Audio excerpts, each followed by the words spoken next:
Good morning, guys. Hope everybody is doing great. Before we begin this video, I would like for each one of you to get a piece of paper and a pencil, something you can write on, something you can write with. So if you need to pause the video for just a second and run get that, go do that and come back and let's get started. We're going to be working on division today, a very important skill in both 5th and 6th grade. It's something we've covered, it's something you started in elementary school, but kids still struggle with this.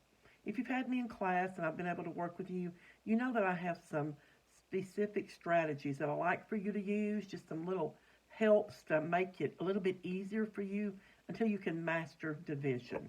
One of the things that I want you to do is you all learned a mnemonic device, and you either may have learned Drive My Super Cool Buggy or Does McDonald's Sell Cheeseburgers? I'm going to use Does McDonald's Sell Cheeseburgers just because it deals with food. But what does the D stand for in this? These are the steps to division. Divide. So let's put that there. There you go. M is multiplication. S is subtract. C is check or compare. And B is bring down. Okay, so let's look at our problem. Before we ever start the problem, let me get this board where you can see it. I want you to put a multiplication sign right there. That will help to remind you that this is where you multiply. Okay, so let's look at our problem. Let's talk about some academic words, some math words. 768 is your what? Dividend. There you go. 8 is your divisor. And the answer is going to be a quotient. The answer to a division problem is a quotient. So the first thing I want you to do is look at the number you're dividing by. We're starting out with a really easy problem. This is probably one that you did maybe the beginning or end of 4th grade, but this is an easy one. We're dividing by 8. So I want to go under this housetop, and I want to hunt 8 or bigger. The first number that 8 will divide into is 8, so we can't find anything smaller than 8. So let's go into the housetop. Is 7 8 or bigger? No.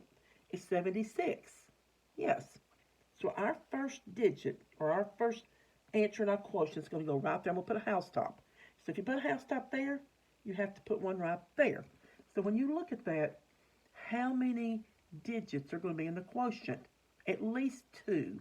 Now when we get into decimals, and I'm going to do a video next week of decimals, you could possibly have more numbers in your answer. But for this problem, there's only going to be 2.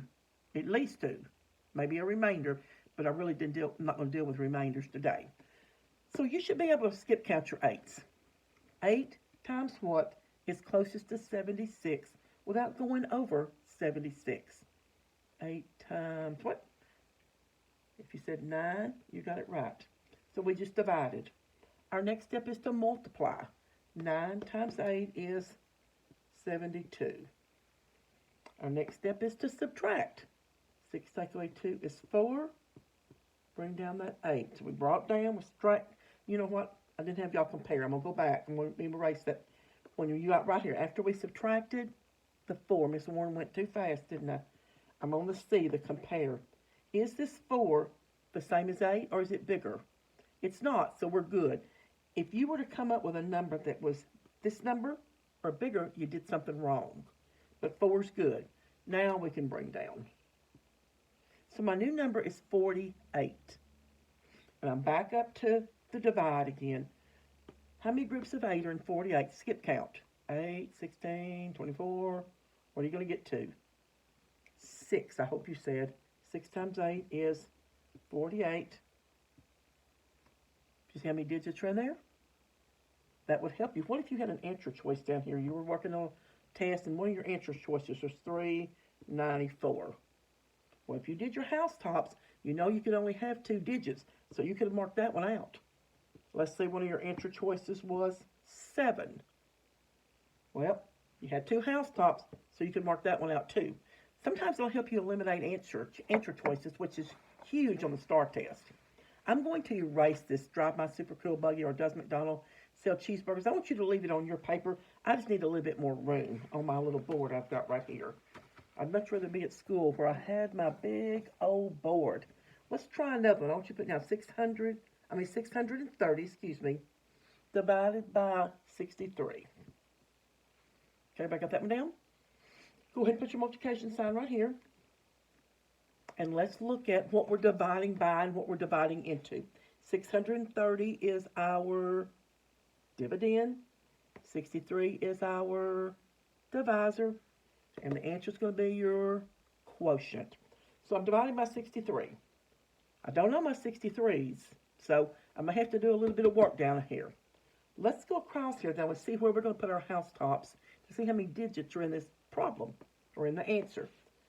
Is 63 or is 6 the same as 63? Bigger than? Nope. What about 63? Well, you ought to be able to see that one. 63 times what is 63? She said 1, you're correct. So we're going to put a house-top there and a house-top there.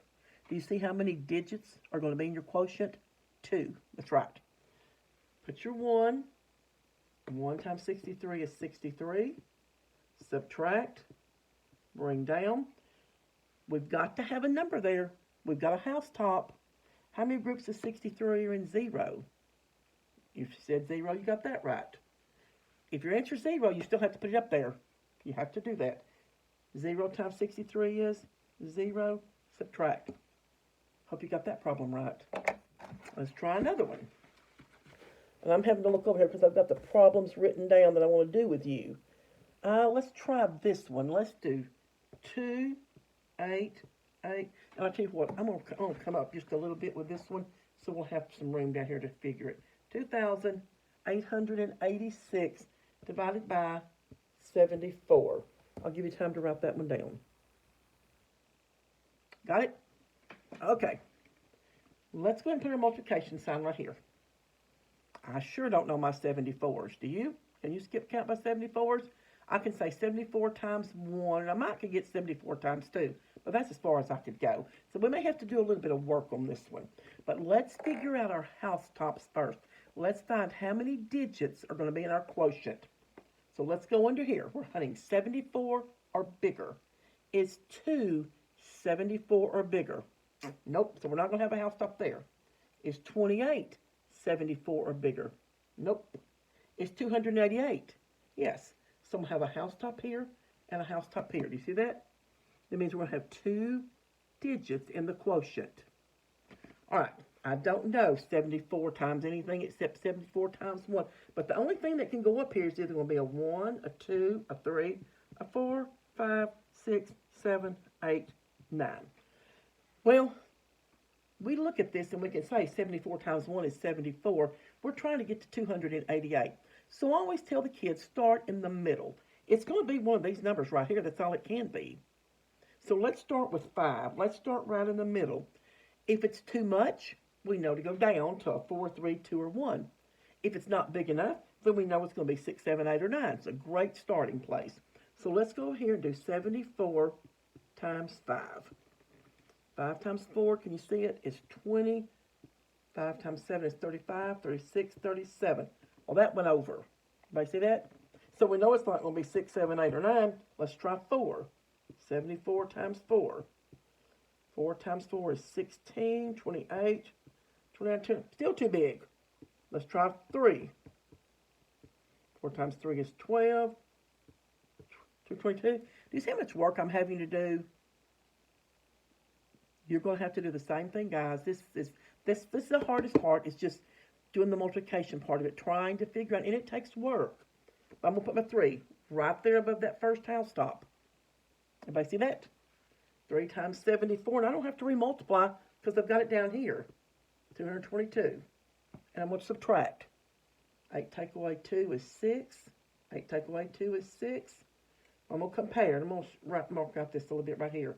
Is 66 the same as 74? Nope. Is it bigger? No. So I'm going to bring down my 6. So now I've got a huge number, 666. Well, the last thing I multiplied was times 5, and that was 370. So I know it's going to be bigger than a 5. So I'm going to erase these. Let's try 6. 74 times 6. 4 times 6 is 24. 42 for 3, 44. A little bit bigger than that. Let's jump up a little bit. Let's go up to, let's try 9. 9 times 4 is 36. 9 times 7 is 63. 60, oop, look at there. That 9's going to go right here. 9 times, and I don't have to remultiply it. I've already done it. You see how those house tops helped you? Look at there. That way you'll know. So once again, if one of your answer choices that had 3 digits in it, you would have known that that was not what it was. I'm going to be sending home some division problems for all of you to work at home. And something that you can do is just to make up your own problems. You can, if you got some dice, you can roll them and find out, look at the numbers on the dice. Find your divisor, find your dividend. Get a brother, a sister, aunt, uncle, anybody call out numbers for you. The more you can practice division, the quicker you're going to be. I vividly remember when I was in the 5th grade, I was your age, 5th graders, having to sit down and do 25, what we call long division problems, and I was fussing terrible, and my mother made me do it. And I'm really good at division today because I did problem after problem after problem. And that's the only way you're going to get better at division, is just to do it, repeat those steps. Use these house tops like I have shown you. It will help you so much. I hope this helps you. I'll be doing another video on addition and subtraction of fractions with unlike denominators. I'm going to do that in a little while, and hopefully that'll get posted, and you'll be able to, it'll give you a little bit of help. I love you guys. Blow kisses. I'll talk to you later. Bye-bye.